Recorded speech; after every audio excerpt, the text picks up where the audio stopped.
Everyone knows the senses can be misleading, it is said, so let us dispense with the senses. They are only giving us appearances anyway, and we're trying to penetrate through those. The idea of objective measurement came to be strongly emphasised during the time of Galileo, and by the end of the 19th century, scientists felt the objective science of physics was virtually complete. The physics of the time was assumed, with very few exceptions, to be an absolute representation of what was really out there. At the beginning of the 20th century, this view began to break down. Scientists started to understand more clearly that their instruments of measurement were themselves contributing to the data they were detecting. But the real revolution came with the development of quantum physics, which investigates the very smallest components of physical reality.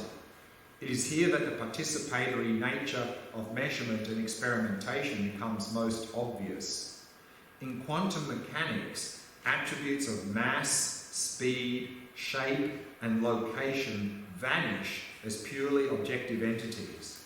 All of them can only be seen in relationship to the methods of measurement. As the renowned physicist Werner Heisenberg said, what we observe is not nature itself, but nature exposed to our method of questioning. As scientists look still deeper, they also started questioning the objectivity of the analytical tools they use. Mathematics, for instance, is one more human creation. Euclidean geometry is only one of a theoretically infinite number of geometries that can be used, and the same goes for algebra and for various logic systems. The subjective element seems to be inescapable on all fronts. In no facet of science, whether we are dealing with astronomy, physics or medicine, do we get even one bit of information about any reality existing independently of our modes of questioning. All our sensory experience consists of experiences that are contingent upon our sense faculties.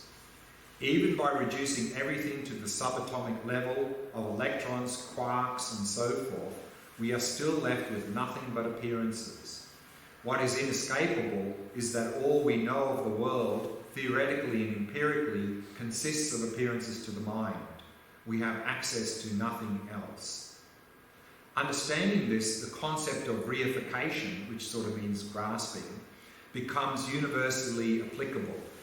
In the same way that we look out on the world and view perceived objects as if they existed inherently in objective space, so too do we view things like electrons and sound waves as if they existed independently of our conceptions of them. Perceived objects exist in relation to the conceptual schemata within which they are understood. We reify an object by removing it from its context, by ignoring the subjective influences of perception and conception. And actually now we see, as Alan Moll said, historically, classical physics was all about measuring that there is an objective world out there and the goal is to just measure that better and better. But of course, many physicists now, of course, are questioning that whole assumption that there is an objective reality there. So I've got just a couple of quotes from some well-known physicists regarding this. First quote from John Wheeler, who is sort of theoretical physicist, one of the pillars of theoretical physics in the 20th century, from Princeton. And he says, "Useful as it is under everyday circumstances to say that the world exists out there, independent of us, that view can no longer be upheld. There is a strange sense in which this is a participatory universe."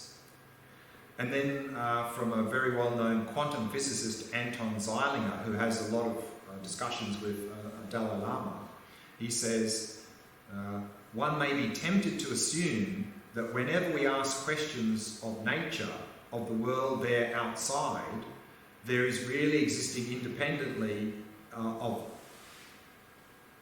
there is reality existing independently of what can be said about it. We will now claim that such a position is void of any meaning. It is obvious that any property or feature of reality out there can only be based about information we receive. There cannot be any statement whatsoever about the world or about reality that is not based on such information. It there follows that the concept of a reality without at least the ability in principle to make statements about it, to obtain information about its features, is devoid of any possibility of confirmation or proof. This implies that the distinction between information, that is knowledge, and reality is devoid of any meaning. And then another quote from Andre Linde, who's a professor of physics at Stanford University. He says the following: "The current scientific model of the material world obeying laws of physics has been so successful that we forget about our starting point as conscious observers and conclude that matter is the only reality and that perceptions are only helpful in describing it. But in fact, we are substituting the reality of our experience of the universe with a conceptually contrived belief in an independently existing material world. Is it possible that consciousness, like time-space, has its own intrinsic degrees of freedom, and that neglecting these will lead to a description of the universe that is fundamentally incomplete? What if our perceptions are as real, or maybe in a certain sense are even more real than material objects? The standard assumption is that consciousness, like time-space before the invention of general relativity, plays a secondary subservient role, being just a function of matter and a tool for the description of a truly existing material world. But let us remember that our knowledge of the world begins not with matter, but with perceptions." And then from this very well-known cognitive scientist, Donald Hoffman, who I mentioned, I think, briefly yesterday. And Donald Hoffman is really, in the cognitive science field, he's been for many years trying to solve this hard problem, to really see how conscious experience can come from brain activity, and basically got nowhere. And so now he has flipped his position and considers now, his theory is that consciousness is fundamental, and he's, together with some mathematicians, modelling the mind, trying to see how quantum mechanics can come from consciousness. So that's what he's looking at the moment. And so he says the following: "As a conscious realist, I am postulating conscious experiences as ontological primitives, the most basic ingredients of the world. I'm claiming that experiences are the real coin of the realm. The experiences of everyday life, my real feeling of a headache, my real taste of chocolate, that really is the ultimate nature of reality. I believe that consciousness and its contents are all that exist. Space-time, matter and fields never were the fundamental denizens of the universe, but have always been from their very beginning among the humbler contents of consciousness, dependent on it for their very being. So while neuroscientists struggle to understand how there can be such a thing as first-person reality, quantum physicists have to grapple with the mystery of how there can be anything but a first-person reality." So just a few more comments before we break. Well, those were just, no, they were just,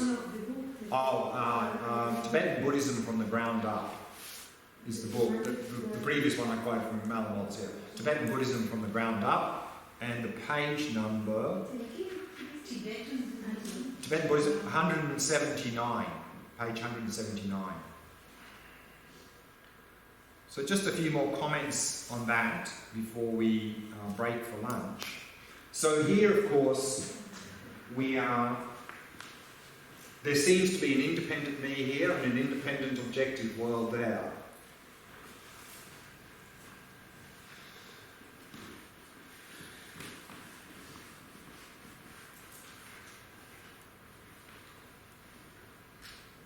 So we're talking about this word independent existence.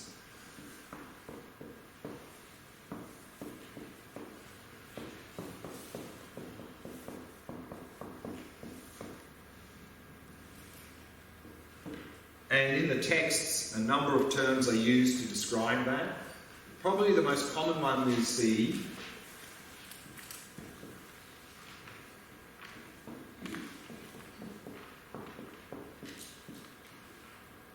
is the term inherent existence. And inherent existence has the idea of things being self-existent, that the world is made up of many separate, discrete things, each thing having its own unique identity. So that's sort of the idea of inherent existence. Another term that's used often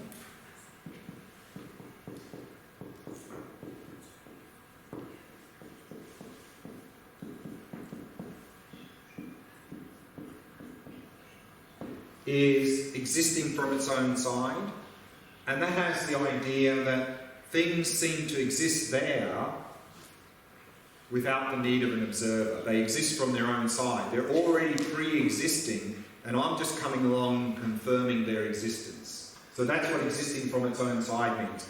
Basically existing without the need of an observer.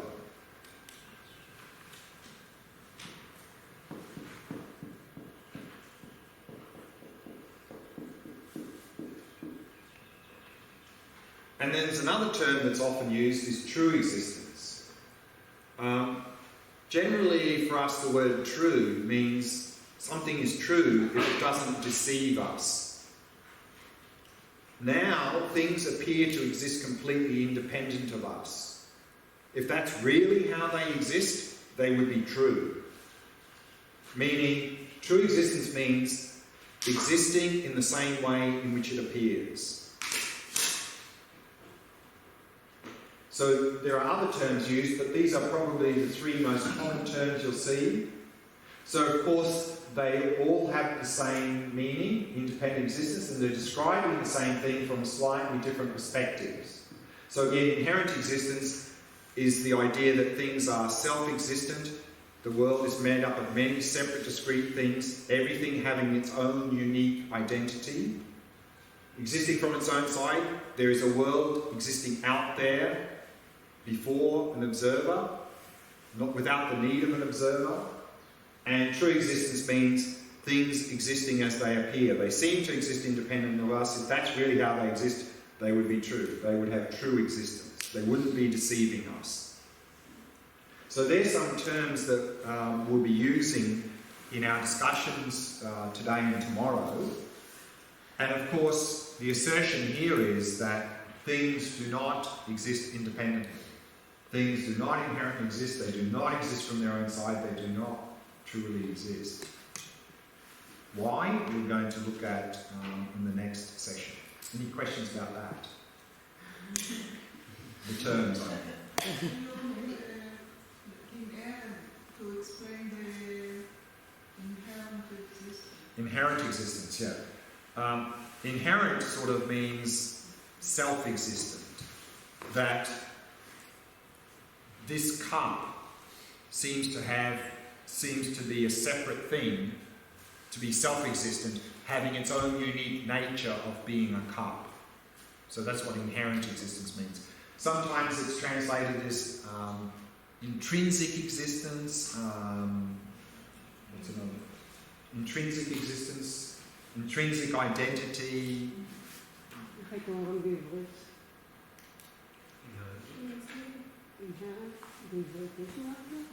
Inherent means in itself, within itself.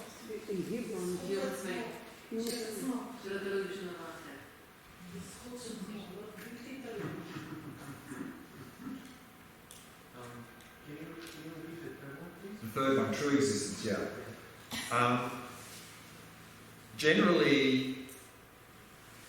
In general, when we use the word it's true, it means it's not deceiving us.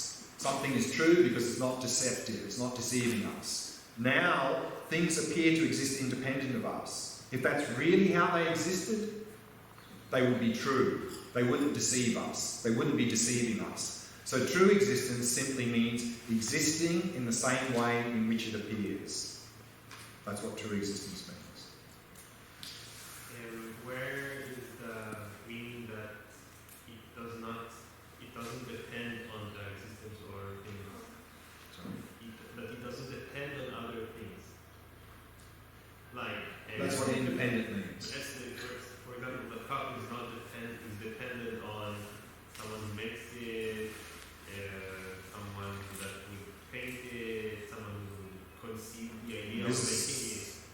next presentation, all of that.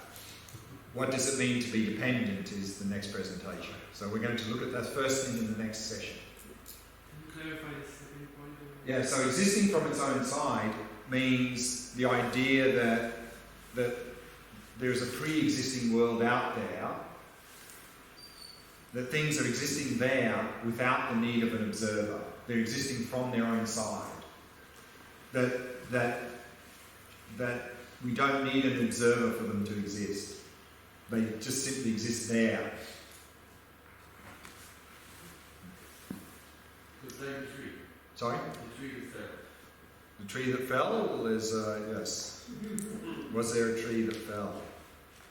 We'll be looking at that. Okay, it's time for lunch, so let's break there and come back at 2:30.